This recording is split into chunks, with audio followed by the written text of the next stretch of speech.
Holy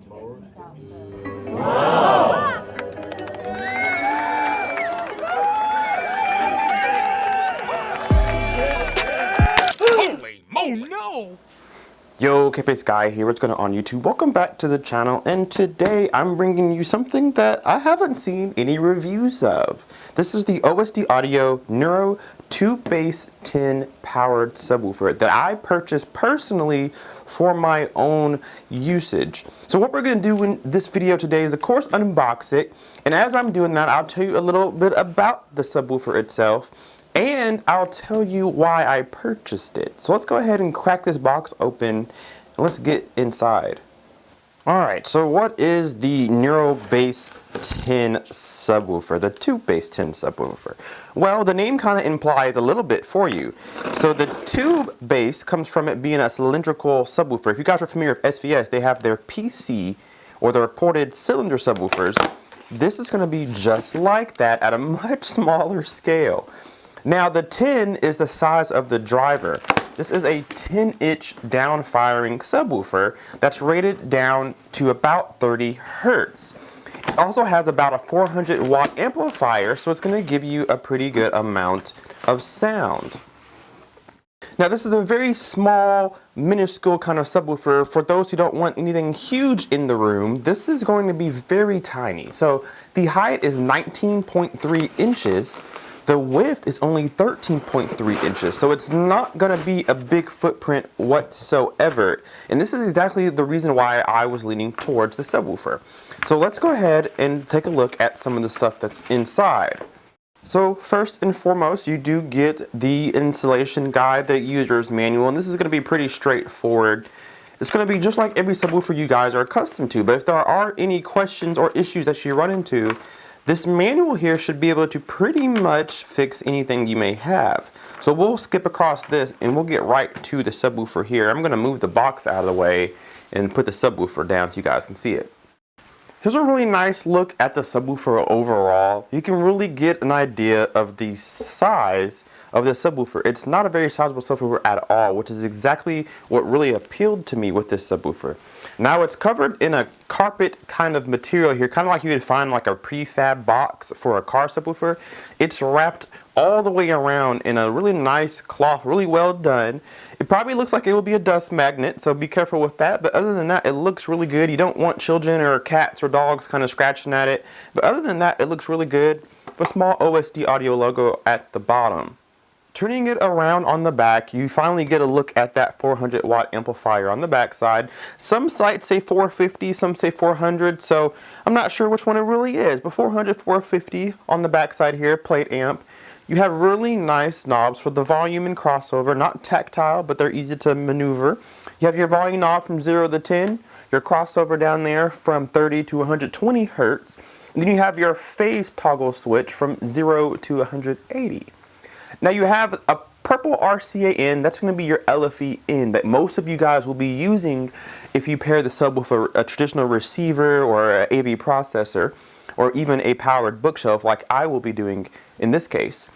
And if you're a stereo input, you're going to have a red and a white line in. Those are RCAs for left and right inputs if you don't have a dedicated LFE channel or you're using it in some kind of 2-channel stereo setup. You have your power plug down at the bottom and a power on-off toggle switch as well. And that's pretty much it for the looks of the subwoofer. Let's turn it on its head and take a look at the subwoofer. So this is the bottom of the subwoofer here that you're really never going to see. It has really thick floor feet here to kind of decouple it from the ground to reduce vibration within the room, help give a tighter response. That's nice to see. They're very thick. Then you have a small slotted port here, which I think is really cool. SVS uses 3 circular ports that you can plug in some of their PC cylinder subs, but this one has a small little slot port there for a little extra added low end. And I think that's a really nice touch there. And then you have the driver itself here. It looks to be pretty sustainable, should be able to handle easily the 400 watts that it provides to it, and should be an overall good sounding subwoofer. So more or less, I think I'll be pretty happy. Let's go ahead and show you guys where I'm going to be putting this, and we'll run some music and see how it sounds initially. So if you guys saw my previous videos about a couple weeks ago, I did a subwoofer review on the Monoprice SSW, the small sub that goes underneath a couch. I did a review on that one and I put it underneath my desk because I want to have a subwoofer for my 2-channel setup right there, the Fluence AI60s, when I'm listening to music or playing games. And so I tried that subwoofer and I just did not like it enough. And it may be the blame of my Fluence speakers. We'll have to see. I don't know yet. But I bought the Tubebass10 instead. And I think I'm going to stick it kind of right there in between my little cabinet there and the desk. I'm going to stick it there and I'm going to play some music and see what I think about it and how it sounds. So it's going to be used for 2-channel stereo for the most part because I do listen to music at the desk here. And then I also play games, as you can see on the screen right now. So we're going to plug it up. We're going to stick it underneath to the right of the desk down there. And we'll see what I think about it. Let's do it.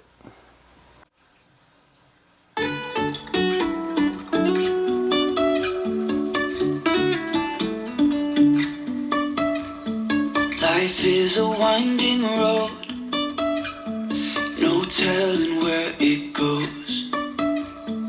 Driving through days and nights, won't stop for traffic lights. And I really wanna know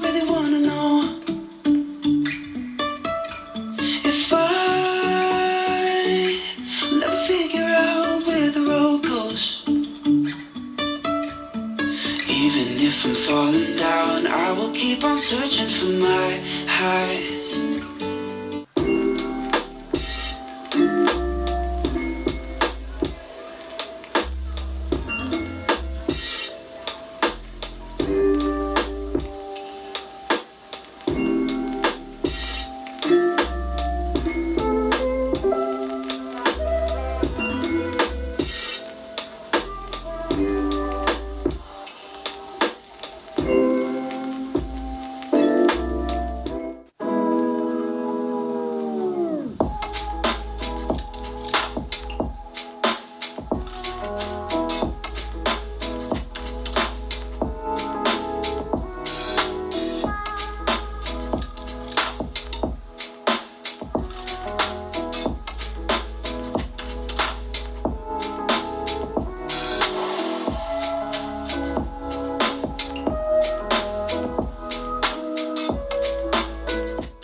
Wow, I'm absolutely impressed with what this little subwoofer can do with the size and the power. It sounds great. It sounds really good.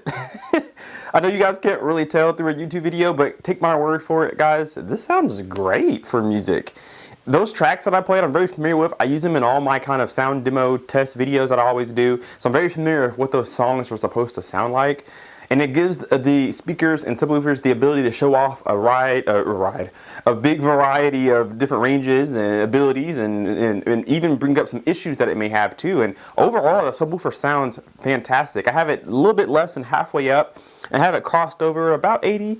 So it sounds really good paired with the Fluence AI60s. Now, if you guys seem to be interested in it, then maybe I can hook it up to the home theater. I have two PB4000 subwoofers in my home theater. I'll unplug both of those and plug up the OSD audio subwoofer and see how it does for movies if you guys think you're more interested in that. But on a music standpoint, it sounds absolutely fantastic and pairs well with powered speakers like the Fluence AI60s. So I'm definitely going to be keeping this subwoofer. It's doing exactly what I wanted it to do. Just fill in a little bit of that low end that the Fluence AI60s may not be able to. Now the Fluence AI60s can dig pretty deep for what they are. They are a sealed enclosure, but they can't dig all the way deep as loud as I want it to be. So the subwoofer is going to fill in that bottom range just like a subwoofer should, and it does very, very well. Now, a little secret, if you made it to this part of the video, I have a little hint, a little Easter egg coming up for you guys. So I reached out to OSD Audio after I bought this, and I said, hey, I bought your subwoofer. There's not a lot of reviews on it. What can you tell me about it? After talking to him for a while, we ended up partnering together to give away another OSD Tubebass10 subwoofer to you guys for free. So you need to be a subscriber, because soon I'm going to be announcing how you guys can win your own OSD Audio Tubebass10 subwoofer for your own home. Also, I will be using some of their equipment. They have a new amplifier line coming out that I'm going to review for you guys. Perfect amplifier for a 5-channel setup or a Dolby Atmos setup or something like that I'm going to be reviewing very soon too. So if you're interested in the giveaway, make sure you subscribe to the channel, because I'm going to be announcing it on the community tab on YouTube, and only subscribers can see the community tab. So make sure you're a subscriber and stay tuned for that announcement, and also stay tuned for the review I'm going to do on their new line of amplifiers coming up on the channel. Thank you guys so much for watching. We will see you in the next video. Kpaceguy out. Peace.